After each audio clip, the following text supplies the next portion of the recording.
नमस्कार साथियों। इस वीडियो में आज अपन बात करेंगे शिक्षक मूल्यांकन प्रपत्र टीएफ के संदर्भ में।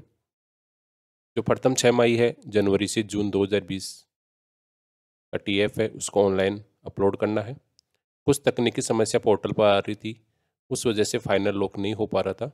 अब उन सभी समस्याओं को दूर कर दिया है। तो प्रारंभिक शिक्षा के जो समस्त लेवल 1 और 2 के शिक्षक हैं और साथ में जो संस्था प्रधान है प्रारंभिक शिक्षा के, उनकी जो निर्धारित समयावधि थी वो 13 अक्टूबर से 21 अक्टूबर 2022 थी। इस दौरान पोर्टल पे काफ़ी तकनीकी समस्या रही। अब पोर्टल सुचारू रूप से कार्य कर रहा है। इस समय में यदि किसी साथी ने टीएफ नहीं भरा तो वो अब टीएफ अपना भर सकता है। साथ ही माध्यमिक शिक्षा अध्यापक लेवल 1-2 के समस्त वरिष्ठ अध्यापक की जो निर्धारित समय अवधि थी 27 अक्टूबर से 4 नवंबर 2022, वो भी अपना टीएफ भर सकते हैं। और जो माध्यमिक शिक्षा व्याख्याता संस्था प्रधान मॉडल विद्यालय के शिक्षक संस्था प्रधान, जिनकी निर्धारित समय अवधि है 7 नवंबर से 14 नवंबर 2022, यानी उनके लिए अभी पोर्टल ओपन नहीं हुआ है।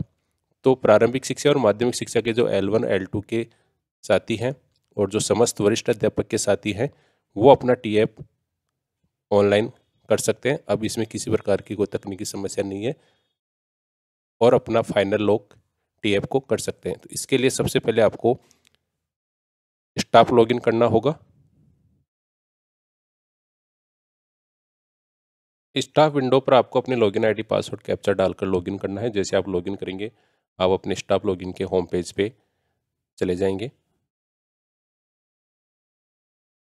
तो होम पेज पे आने के बाद आप यहाँ home APR waiting list smile profile RKSMB के अप्लाई, तो जो अप्लाई वाला टैब है, इस अप्लाई वाले टैब में आपको क्लिक करना है।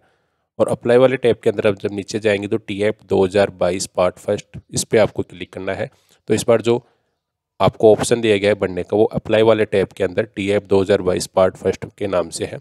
उस पर आप जैसे ही क्लिक करेंगे तो आपका जो टीएफ है वो ओपन हो जाएगा। तो सबसे पहले आपको यहाँ पर शिक्षक मूल्यांकन प्रपत्र 1 जनवरी 2022 से जून 2022 दिख रहा है। यहाँ आपका जो शिक्षक का नाम है, आपकी जो भाग 1 के अंदर है वो आपकी पर्सनल डिटेल है, आपकी NIC ID, आपकी कार्मिक का मूल पद और आपकी एम्प्लॉय आईडी और साथ में मोबाइल नंबर, आपका मूल विषय। इसके बाद ये सब चीज़ें आपकी भरी हुई आएंगी। आप यहाँ देखेंगे इसके 3 पार्ट बने हुए हैं, भाग 1, भाग 2, भाग 3। आपको ये 3 पार्ट अलग अलग भरने हैं और जैसे जैसे भाग बढ़ते जाएंगे लास्ट में आपके पास से फाइनल लॉक का ऑप्शन आएगा, उसको आप लॉक करेंगे तब आपका टीएफ सबमिट माना जाएगा। तो सबसे पहले आपको इसके जो भाग फर्स्ट है इसको भरना है। तो भाग फर्स्ट के अंदर आप देखेंगे यहाँ पर वर्तमान वर्ष में पढ़ाई जाने वाली कक्षाएं विषय, यानी 2021-22 की जो आपकी सब्जेक्ट मैपिंग है वो आपको यहाँ कक्षाएं दिखाएंगे। जो जो कक्षा आप पढ़ा रहे हैं, जो आपने मैपिंग कर रखी है 2021-22 की कर रखी थी, वो सब्जेक्ट आपको यहाँ पर शो होंगे। उसके बाद जैसे आप नीचे स्क्रॉल करोगे तो आपके जो उपस्थिति है उस उपस्थिति के बारे में आपसे पूछा जाएगा। तो जो 1.2 है, विगत 6 माह में शिक्षक की औसत भौतिक उपस्थिति 81% से अधिक। अन्य विभाग में यदि कोई कार्य है तो इसमें आप क्लिक करके देखेंगे तो 60% से कम, 60 से 80, 81 से अधिक। तो इनमें से सिलेक्ट करने के बाद आप या अन्य विभाग में यदि प्रतिनियुक्ति पर रहें तो आप हाँ या ना में, जो भी आपका प्रतिनियुक्ति पे रहे तो हाँ और नहीं रहे तो आपको ना सिलेक्ट करते हुए सबमिट करना है। इसके बाद आपका जो 1.3 है, इसमें कार्य निष्पादन के मापदंड है, जिसमें 1 से 5 तक को आपको रेटिंग देनी है। 1 का मतलब है औसत से कम, 2 का मतलब औसत, 3 का मतलब अच्छा, 4 का बहुत अच्छा और 5 का उत्कृष्ट।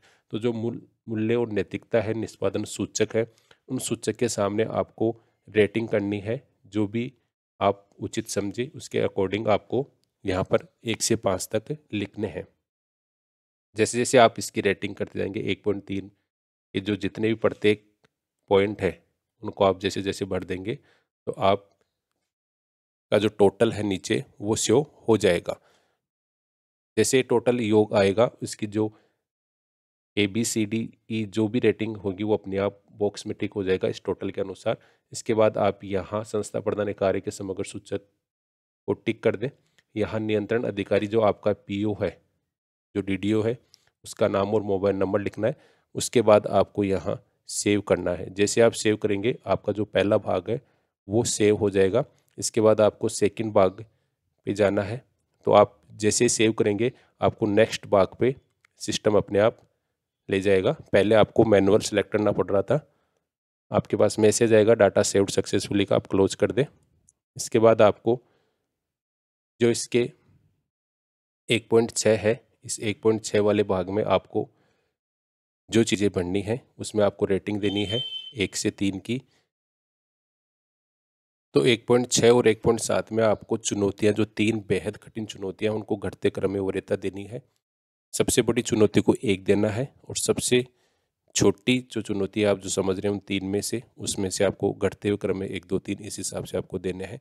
1 को आप टॉप प्रायोरिटी पर माने, 3 को उसका कम प्रायोरिटी आप मान सकते हैं। इस प्रकार ऐसे आपको 1.7 को बढ़ना है। 1 2 3 जो ज़्यादा आवश्यकता है उसके हिसाब से आप उसको 1 नंबर दें, उससे कम आवश्यकता है उसको 2 और सब उससे भी कम है उसको आप 3। इस प्रकार आपको ये 1.6 और 1.7 बढ़ना है, जिसमें केवल 3 ही आपको रेटिंग देनी है। उसके बाद आप, यदि आपने इसे पहले से वो रखा, कोई करेक्शन करना है तो आप रीसेट ऑल पे करके दोबारा से भी इसको बढ़ सकते हैं। उसके बाद जो 1.8 है, इस 1.8 के अंदर आपको टिक लगाने हैं। जो भी आपने अपने विद्यालय में कार्य किया है उससे संबंधित जो योगदान आपका रहा है उसमें आप टिक लगा दें और इसको फिर आप सेव कर दें। तो जैसे ही आप सेव करेंगे, सबमिट करेंगे, आपके पास मैसेज आएगा डाटा अपडेट सक्सेसफुली, क्लोज कर दे। और जो इसका तीसरा पार्ट है वो ओपन हो जाएगा, जिसमें आपकी ट्रेनिंग की जो डिटेल है वो भरी जाएंगी। तो आप यहाँ इसमें जो भाग 2 संबंधित जो भी है इसमें ट्रेनिंग से भाग 3 में, तो सबसे पहले जो आपकी FLN की ट्रेनिंग ही हुई थी वो आपको बढ़नी है। और अन्य कोई भी जो ट्रेनिंग है उनको बढ़ते हुए आपको सेव करना है। जैसे आप सेव करेंगे यहाँ ऐड होती जाएंगी। इसके अंदर फिर कंप्यूटर प्रशिक्षण प्राप्त किया हाँ या नहीं में आपको यहाँ लिखना है। फिर इसका जो 3.1 है उसमें आपको शासनीय कार्यशैली के संबंध में आपको अपनी रेटिंग देनी है। तो जो भी आप रेटिंग दें 1 से 5 के बीच, वो आप इसमें रेटिंग देने के बाद आप यहाँ नीचे सबमिट कर देंगे। और सबमिट करने के बाद आपको यहाँ से फाइनल लॉक करना है। जितने भी ट्रेनिंग कर रखी है वो आप रिपोर्ट में जाके देख सकते हैं यहाँ से कि कितनी ट्रेनिंग आपने कर रखी है। ये सब चीज़ बनने के बाद आपको यहाँ फाइनल लॉक करना है। फाइनल लॉक जैसे आप करेंगे तो आपके पास मैसेज आएगा, कृपया शिक्षक मूल्यांकन प्रपत्र लॉक करने से पहले सुनिश्चित करें कि आपके द्वारा सभी प्रविष्टियाँ पूर्ण रूप से सही भर दी गई है। एक बार शिक्षक मूल्यांकन प्रपत्र लॉक हो जाने के पश्चात किसी भी प्रकार का बदलाव संभव नहीं होगा। शिक्षक मूल्यांकन प्रपत्र लॉक करें तो हाँ, और यदि आप कुछ वापस देखना चाहते हैं तो कैंसिल करके वापस भी आप अपडेट करके कर सकते हैं। फाइनली आपको जब लॉक होगा उसके बाद ही आपकी जो PO है वहाँ से अप्रूवल होगा। तो हाँ लॉक करे पे क्लिक करें। जैसे आप क्लिक करेंगे तो आपके पास नीचे यहाँ जो ये है रेड कलर के अंदर आ जाएगा TF का फाइनल डाटा लॉक किया जा चुका है। आपको फाइनल लॉक पे क्लिक ही करना है। इसमें ना तो कोई OTP आएगी ना कुछ और आपका जो जहाँ फाइनल लॉक लिखा हुआ था वहाँ पर ही आएगा TF का फाइनल डाटा लॉक किया जा चुका है। तो इस प्रकार आपको आपका TF भरना है। यदि अब तक आपने ये TF नहीं भरा है तो जल्दी ही आपका अपना TF भर दें। यदि मेरा वीडियो अच्छा लगा तो लाइक करें, शेयर करें। धन्यवाद। जय हिंद।